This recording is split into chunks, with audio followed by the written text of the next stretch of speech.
kulan lagu soo dhaweynayo suldaanka beesha direed ee dalalka Scandinavian-ka Suldaan Bashiir Maxamed Geelle ayaa ka dhacay magaalada Helsinki.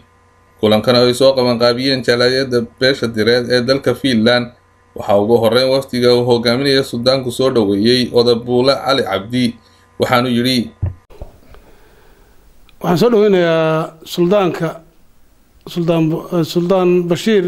oo nooga yimid Scandinavian-ka wadankaas Norway anagoo ah jaaliyadda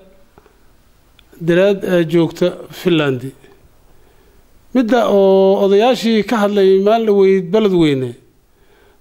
aniga beledweyne ku dhashay beledweyne ma ahana Hiiraan baan ku dhashay waadiga Hiiraan gobolka dhan magaciisa dhan aan ku wataa aniga aan ku dhashay waana aqaanaa sida loo kala dego bacaad iyo kamxalle iyo deefo wax aan suro ahayn ama Fuq Cumar iyo Fuq Maxamed aan ahayn oo la dega ma jiraan sidoo kale Suldaan Bashiir Maxamed Geelle ayaa u mahad celiyay jaaliyadda soo dhaweynta uu sameeyeen waxaanu baaq nabadeed u diray beelaha wadadaga gobolka Hiiraan waxaanu yiri mahadsantihiin salaanta iyo odayaasha iyo khiyaarta soo dhaweysay aad iyo aad baa ugu mahadsantihiin arrinkan oo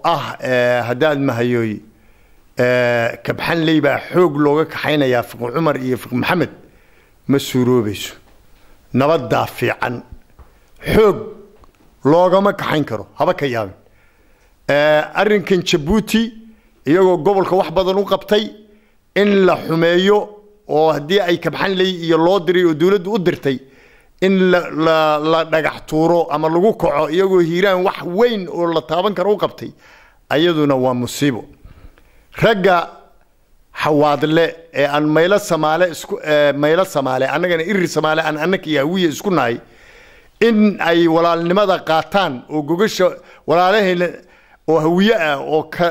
muxuu gugundhabe iyo hadii aad maay guragaataba oo ciise mudulood gogasha ay dhigeen ha tagaan xawaadle waxaan kula talinayaa inay tagaan nimankan uu leeyahay ubba meesha ka dagaalamaysa iyo al-shabaabna maba isnaqaana oo meeshaas iyo ubana shaqaysku ma laha